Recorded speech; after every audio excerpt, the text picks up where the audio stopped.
India is preparing for one of the biggest shifts in its nuclear energy policy. For the first time, the government is planning to open the nuclear sector to private companies. This sector has always been controlled by the state. But Prime Minister Narendra Modi says the time has come to bring in private innovation, private investment, and private technology. हम एक बहुत महत्वपूर्ण sector में भी कदम उठाने जा रहे हैं। हम न्यूक्लियर सेक्टर को भी ओपन करने की तरफ आगे बढ़ रहे हैं। इस सेक्टर में भी हम प्राइवेट सेक्टर की सशक्त भूमिका की नींव रखने जा रहे हैं।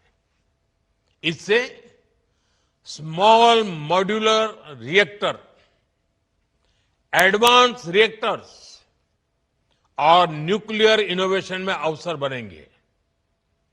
यह रिफॉर्म हमारी एनर्जी सिक्योरिटी और टेक्नोलॉजिकल लीडरशिप को नई शक्ति देगा। The announcement was made on Thursday during a virtual address at the inauguration of Skyroot Aerospace's new Infinity campus in Hyderabad. In his speech, the Prime Minister said, "We will open up the nuclear sector to the private sector soon." He said this move will create new opportunities in small modular reactors, advanced reactors, and nuclear innovations. He added that India wants to build the next generation of clean, reliable, and efficient nuclear systems. And for that, the private sector must play a role. The Prime Minister linked this nuclear shift to India's recent success in the space sector.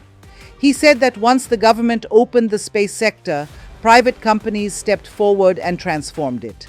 Today, India has more than 300 space startups. Many of them began with very small teams but went on to make global headlines. PM Modi said that the same energy, the same innovation, and the same risk-taking spirit can now help India reshape its nuclear capabilities. During his address, he praised Skyroot and said the company represents new thinking, innovation, and youth power. आज देश space sector में एक अभूतपूर्व अवसर का साक्षी बन रहा है। आज भारत के स्पेस इकोसिस्टम में प्राइवेट सेक्टर बड़ी उड़ान भर रहा है। स्काईरूट का इन्फिनिटी कैंपस भारत की नई सोच, इनोवेशन और सबसे बड़ी बात यूथ पावर का प्रतिबिंब है। हमारी युवा शक्ति की इनोवेशन, रिस्क टेकिंग एबिलिटी और एंटरप्रेन्योरशिप आज नई बुलंदी छू रही है।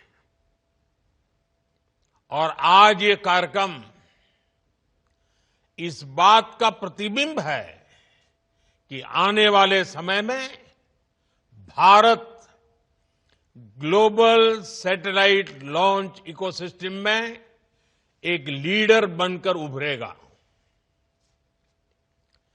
मैं पवन कुमार चंद्रा और नागा भर डाका को बहुत बहुत शुभकामनाएं देता हूं। आप दोनों नौजवान देश के अनेक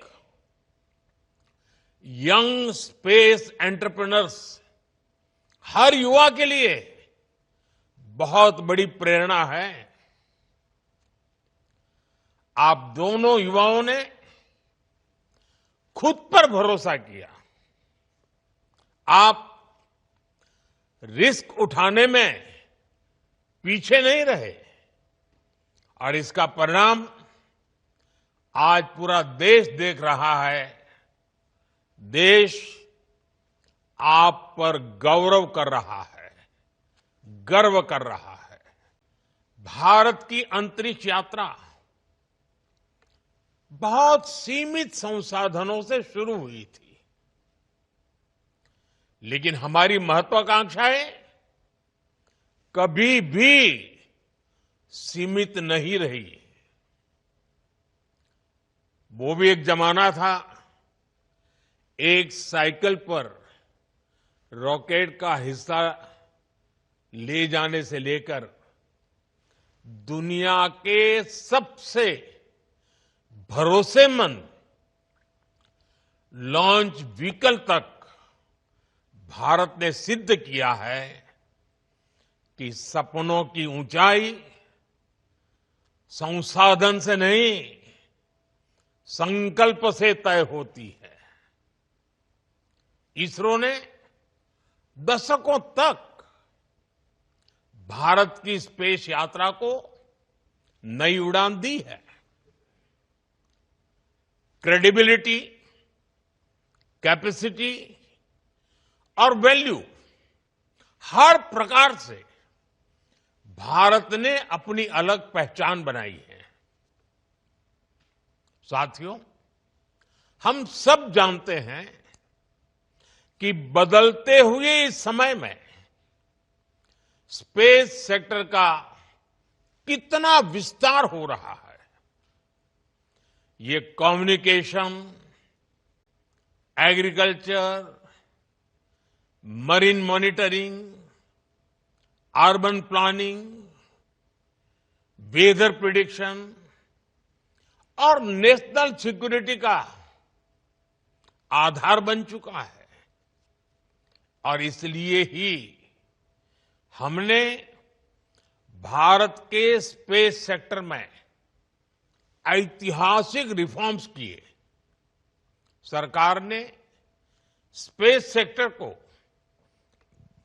प्राइवेट इनोवेशन के लिए ओपन किया। नई स्पेस पॉलिसी तैयार की गई। हमने स्टार्टअप्स को, इंडस्ट्री को इनोवेशन के साथ जोड़ने का प्रयास किया। हमने इन स्पेस की स्थापना की, अपने स्टार्टअप्स के लिए इसरो की फैसिलिटीज और टेक्नोलॉजी को उपलब्ध कराया। यानी भारत ने बीते 6-7 वर्षों में ही अपने स्पेस सेक्टर को एक ओपन, कोऑपरेटिव और इनोवेशन ड्रिवन इकोसिस्टम में बदल दिया है।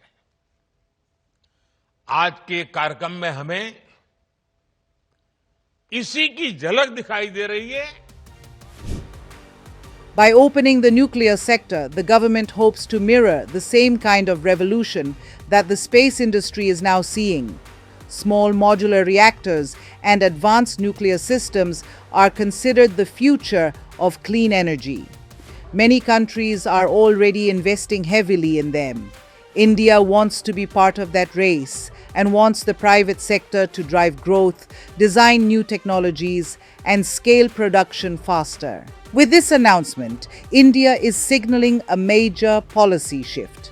If private companies enter the nuclear sector, it will mark a historic moment for the country's energy strategy. It could speed up clean power generation, reduce dependence on fossil fuels, and push India into the front line of next-generation nuclear innovation. For now, all eyes are on how the government will frame the policy, how the private sector will respond, and how quickly India can move from announcement to action.